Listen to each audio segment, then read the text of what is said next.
الحمد لله نحمده ونصلي على رسوله الكريم أما بعد فأعوذ بالله من الشيطان الرجيم بسم الله الرحمن الرحيم رب اشرح لي صدري ويسر لي أمري واحلل عقدة من لساني يفقهوا قولي واجعل لي وزيرا من أهلي اللهم فقهنا في الدين اللهم فقهنا في الدين اللهم فقهنا في الدين اللہ ہمیں صحیح دین کی سمجھ عطا کر دے. اللہ جو بھی سیکھیں اس پہ ہمیں عمل والا بنا دے. اللہ ہمارا خاتمہ دل ایمان پہ کر دے. اللہ ہمیں زندگی اور موت ایمان والی دے، قرآن والی دے. اللہ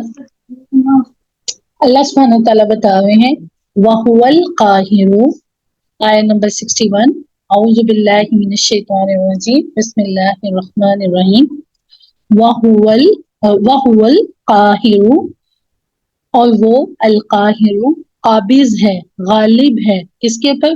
فوق عبادی، وہ اپنے بندوں پر پوری طرح غالب ہے. وَيُرْسِلُ عَلَيْكُمْ حَفَظًا اور وہ تم پر نگہبان بھیجتا رہتا ہے. دیکھیں کتنی پاورفل آیت ہے نا کہ اللہ تعالیٰ اپنے بندوں پر غالب ہے، قابض ہے. اللہ تعالیٰ جو کچھ چاہے اپنے بندوں کے ساتھ کر سکتے ہیں نا. اللہ تعالیٰ کی مشیت سے انسان کو اپنی اجل معین تک بہرا صورت زندہ رہنا ہے. اس لیے ہر انسان کے ساتھ اللہ کے مقرر کردہ فرشتے اس کے باڈی گارڈز کی حیثیت سے ہر وقت اس کے ساتھ موجود رہتے ہیں. اس غیر مرئی حفاظتی حصار کی موجودگی کو بعض اوقات انسان خود بھی محسوس کرتا ہے. جب انسان کو کوئی حادثہ پیش آتا ہے جس سے وہ زندہ بچ جانے کا بظاہر کوئی امکان نہیں ہوتا، لیکن یوں محسوس ہوتا ہے جیسے کسی غیبی ہاتھ نے اسے بچا لیا. اسی طرح جب تک انسان کی موت کا وقت نہیں آتا اللہ تعالیٰ کے مقرر کردہ محافظ اس کی حفاظت کرتے رہتے ہیں. اللہ اکبر کبیرہ. دیکھیں اللہ تعالیٰ کہہ رہے وَيُرْسِلُ عَلَيْكُمْ حَفَظًا کہ اللہ سبحانہ تعالیٰ نے تمہارے اوپر نگہبان بھیجتا رہتا ہے. ہم میں سے بھی کبھی ایسا ہوتا ہے نا ہم میں سے بھی کبھی ایسا ہوتا ہے نا کہ کبھی کسی ایکسیڈنٹ میں، کبھی ایسے کسی معاملات میں ہوتے ہیں اللہ تعالیٰ بچا لیتے ہیں نا اس کو. تو یہ اللہ تعالیٰ کی رحمت ہوتی ہے کہ اللہ تعالیٰ اپنے بندوں کو بچا لیتے ہیں. تو لیکن کہتے سب سے زیادہ حفاظت کرنے والی موت ہوتی ہے. سب سے زیادہ نا اس کی جو اپنی جو موت ہی ہوتی ہے نا وہی اس بندے کی نا حفاظت کر رہی ہوتی ہے. پھر اس کے بعد اللہ تعالیٰ کہتے ہیں حتی یہاں تک کہ اذا جاء جب آ جاتا ہے احدکم الموت تم میں سے کسی ایک کو موت کا وقت توفتہ فوت کرتے ہیں اس کو، مارتے ہیں اس کو. کون؟ رسولنا ہمارے رسول. وہم لا یفرطون کہ وہ اس میں کیا کرتے ہیں؟ کوئی کمی نہیں کرتے. آپ دیکھیں کبھی ساری فیملی ایک ڈرائنگ روم میں بیٹھی ہوئی ہوتی ہے نا تو اچانک ایک پرسن کو ہارٹ اٹیک ہوتا ہے تو وہ دنیا سے چلا جاتا ہے نا. تو جس کا فرشتے غلطی نہیں کرتے، جس کی موت کا وقت ہوتا ہے نا اسی کو فرشتے لے کر جاتے ہیں. تو اللہ تعالیٰ کلیئر کٹ بتا رہے ہیں شاید میں یہاں تک کہ جب تم میں سے کسی کی موت آتی ہے تو ہمارے بھیجے ہوئے فرشتے اس کو قبضے میں لے لیتے ہیں، اس میں سے وہ کوئی بھی کوتاہی نہیں کرتے. تو اب یہاں پھر توفع شعور اور جان دونوں کے جانے کے مفہوم میں استعمال ہوا ہے. اللہ تعالیٰ کے مقرر کردہ فرشتے جان نکالنے میں کوئی کوتاہی نہیں کرتے. انہیں جو حکم دیا جاتا ہے جب دیا جاتا ہے وہ اللہ کے حکم کو مکمل کرتے ہیں، اس کی تعمیل کرتے ہیں. اب موت کے بعد کیا ہوتا ہے؟ ثم ردوا پھر وہ لوٹا دیے جاتے ہیں کس کی طرف؟ الی اللہ اللہ کی طرف. تو اللہ کون ہے؟ مولاہم الحق ان کا مولا حق ہے. پھر وہ سب پھر وہ لوٹا دیے جاتے ہیں اللہ کی طرف جو ان کا مولا ہے اور برحق ہے. الا خبردار لہ الحکم آگاہ ہو جاؤ فیصلے کا اختیار اسی کے ہاتھ میں ہے. وَهُوَ أَسْرَعُ الْحَاسِبِينَ وہ حساب کرنے والوں میں سب سے بڑھ کر تیز ہے. دیکھیں یہ جب 1400 سال پہلے قرآن اتر رہا تھا اس وقت تو بندہ سوچ سکتا تھا نا کہ یہ کیسے اتنی جلدی حساب لے لیں گے. تو آج آپ کے جو کمپیوٹر ہیں منٹوں سیکنڈوں میں کیسے کتنے لوگوں کا حساب کتاب کر لیتے ہیں نا. تو دیکھیں وہی بات ہے نا کہ ہم ہر پرسن نے اللہ کی طرف لوٹ کر جانا ہے. کیا ابھی بھی نہیں ہمیں خوف آتا؟ کیا ابھی بھی ہم موت کی تیاری نہیں کرتے؟ تو فیصلے کا اختیار اللہ کے ہی ہاتھ میں ہوگا. جس نے اللہ کی نافرمانیاں کی ہوں گی تو اس کا بھی انجام سامنے ہوگا. جس نے اپنی من چاہی زندگی گزاری ہوگی اس کا بھی انجام سامنے ہوگا. تو جس نے رب چاہی زندگی گزاری ہوگی اس کا بھی انجام سامنے ہوگا. تو اللہ تعالیٰ کیا ہے؟ اللہ تعالیٰ سب سے بڑھ کر حساب لینے میں تیز ہیں. اللہم حسبنا حسابا یسیرا. اللہ سے دعا کرتے ہیں کہ اللہ تعالیٰ تو ہمارا حساب آسان کر دے. اللہ تعالیٰ تو ہم سب کا حساب آسان کر دے. کی حاکمیت صرف اللہ تعالیٰ ہی کی ہے. یہاں یہ بات یہاں دوسری دفعہ آئی ہے. اس سے پہلے آیت 57 میں بھی ہم پڑھ چکے ہیں. ان الحکم الا للہ. فیصلے کا اختیار صرف اور صرف اللہ کے ہاتھ میں ہے. یا مزید فرمایا گیا کہ وہ سب سے زیادہ تیز حساب چکانے والا ہے. اسے حساب چکانے میں کہیں کچھ دیر نہیں لگتی. صرف اور صرف حرف کن آنے واحد میں وہ سب کچھ ہو جائے گا جو وہ چاہے گا. آیا نمبر 63. قل کہہ دیجئے من کون ہے ینجیکم وہ نجات دیتا ہے تم کو. کہاں سے؟ من الظلمات اندھیروں سے. البر والبحر ان سے پوچھئے کون تمہیں نجات دیتا ہے خشکی اور سمندروں کے اندھیروں سے. جبکہ تم اسی کو پکارتے ہو بہت ہی گڑ گڑاتے دل ہی دل میں چپکے چپکے. کبھی تم نے غور کیا جب تم سمندر میں سفر کرتے ہو کسی خوفناک طوفان میں گر جاتے ہو وہاں گھپ اندھیرے میں جب ہاتھ کو ہاتھ سجائی نہیں دیتا سمندر کی خوفناک طوفانی لہریں ہر لمحہ موت کا پیغام دے رہی ہوتی ہیں. تو ایسے میں اللہ کے سوا تمہیں کون بچاتا ہے؟ کون ہے جو ایسے جان لیوا حالات میں تمہاری دستگیری کرتا ہے تمہارے لیے عافیت کا رستہ نکالتا ہے؟ اندھیری شب ہے جدا اپنے قافلے سے ہے تم کہ مصادق جب کوئی قافلہ صحرا میں بھٹک جاتا ہے اندھیری رات میں نہ دائیں کا پتہ ہوتا ہے نہ بائیں کی خبر.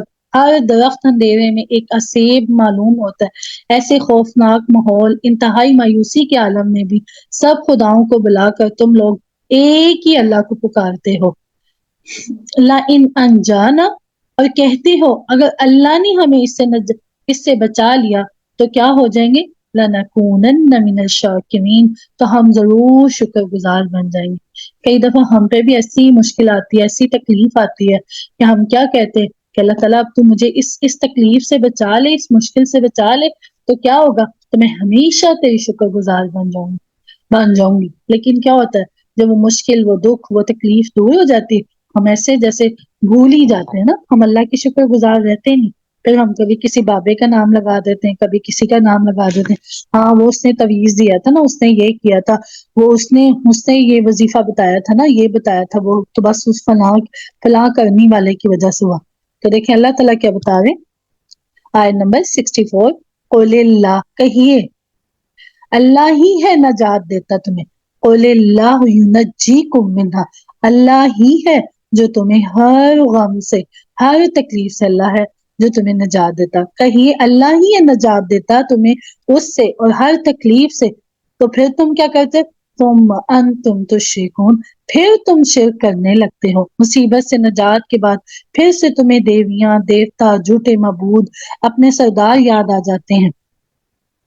اب اگلی آیت میں اس لحاظ سے بہت اہم ہے. اس میں عذاب الہی کی 3 قسمیں بیان ہوئی ہیں. ٹھیک ہے اب اس کو ہم دیکھتے ہیں کیا اللہ سبحانہ تعالیٰ بتا رہے ہیں.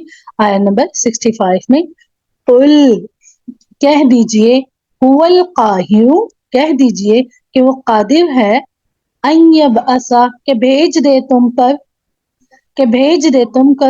تم پر عذاباً عذاب من فوقکم تمہارے اوپر سے.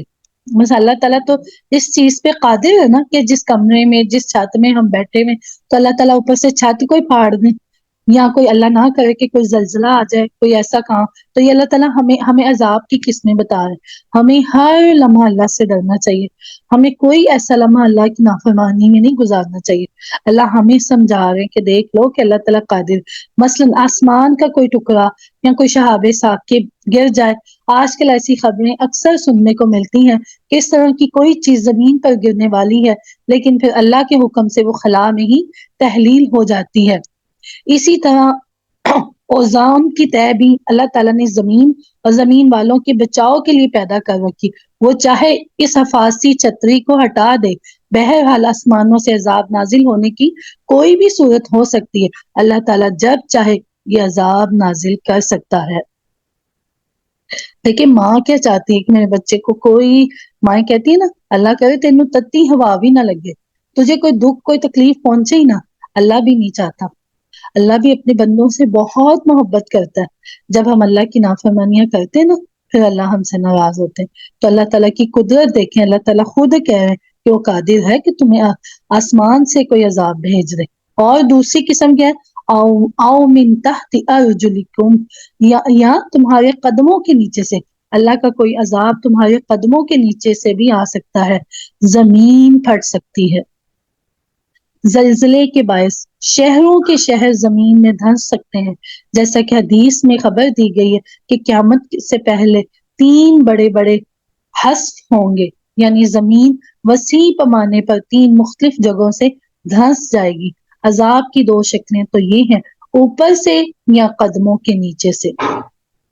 اللہ اکبر کبیرہ، کیا خوف نہیں ہوتا کہ جس اللہ کی زمین پہ ہم رہتے ہیں اسی زمین پہ ہم کیسے اللہ کی نافرمانیاں کر سکتے ہیں؟ جس آسمان کے نیچے رہتے ہیں تو کیسے ہم اللہ کی نافرمانیاں کر سکتے ہیں؟ کیسے دل چاہتا ہے اس زمین پہ ہمیں کتھک ڈانس کرنے کو، رقص کرنے کو، پھر پنجابی ڈانس کرنے کو، کیسے دل چاہتا ہے؟ اسی زمین کے اندر ہم نے جانا ہے۔ تو زندگی میں بھی یہ زمین چاہے اللہ حکم دے تو پورے کے پورے، آپ نے دیکھا ہوگا نا ابھی بالا کوٹ میں کتنا خوفناک زلزلہ آیا تھا۔ پھر اس کے بعد دیکھیں اب یہ تیسری قسم دیکھیں، یہ جو آج کل ہم دیکھ بھی رہے، او یلبسکم، یا تمہیں گروہوں میں تقسیم کر دے، او یلبسکم شیعن، لباسا ہوتا ہے نا کپڑے تبدیل کرنا، تو اللہ تعالیٰ کہتے ہیں تبدیل کر دے یا تقسیم کر دے تمہیں، ایک کی طاقت کا مزہ دوسرے کو چکھا دے۔ خانہ جنگی کی صورت میں یہ عذاب کی تیسری قسم کا ذکر ہے، کسی ملک کے عوام کے مختلف گروہ آپس میں لڑ پڑے، جیسے آج ہو رہی ہے نا، جیسے پنجابی اور اردو بولنے والے آپس میں الجھ جائیں، بلوچ اور پختون ایک دوسرے کے خون کے پیاسے ہو جائیں، شیعہ سنی کو مارے، سنی شیعہ کو قتل کرے۔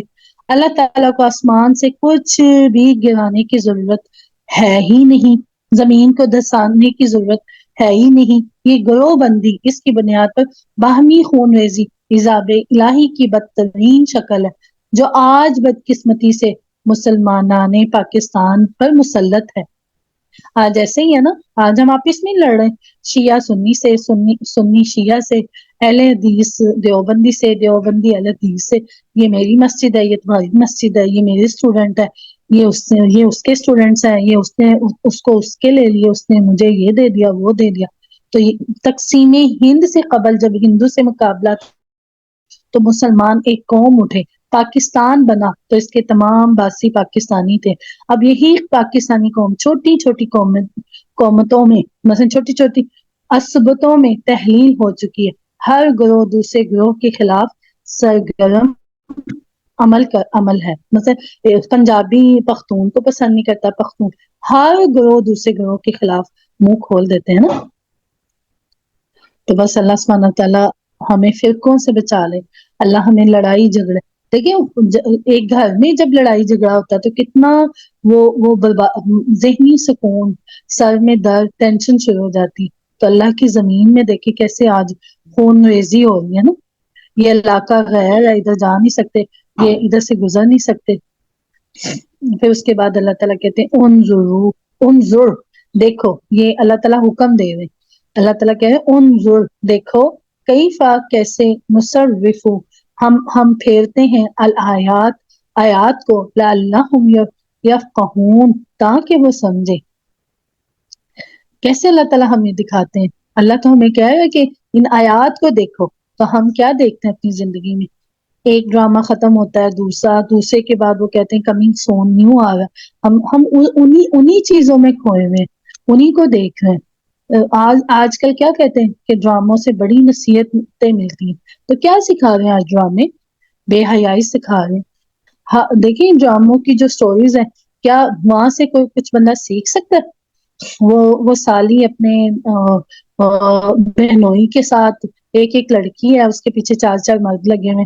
مطلب یہ ہمارا کلچر ہے، یہ ہمارا دین ہے. اللہ تو کہہ رہا انظر، دیکھو میری آیات کو، دیکھو کیسے ہم اس کو پلٹ کر لے آتے، تاکہ کسی طریقے سے تو اللہ کی بات کو آپ کو سمجھ آ جائے. کیسے اللہ تعالیٰ کبھی موسیٰ کے قصے سناتے ہیں، کبھی آدم کے قصے سناتے ہیں، کبھی نوح علیہ السلام کے قصے سناتے ہیں کہ کسی طریقے سے میرے بندوں کو میری بات سمجھ آ جائے. تو ہم کیوں نہیں سمجھتے؟ ہمیں کیوں نہیں بات کا اثر ہوتا؟ کیا ہمارے دل اتنے سخت ہو چکے ہیں؟ سبحانک اللہم و بحمدک نشہد ان لا الہ الا انت نستغفرک ونتوب الیک. ہمیں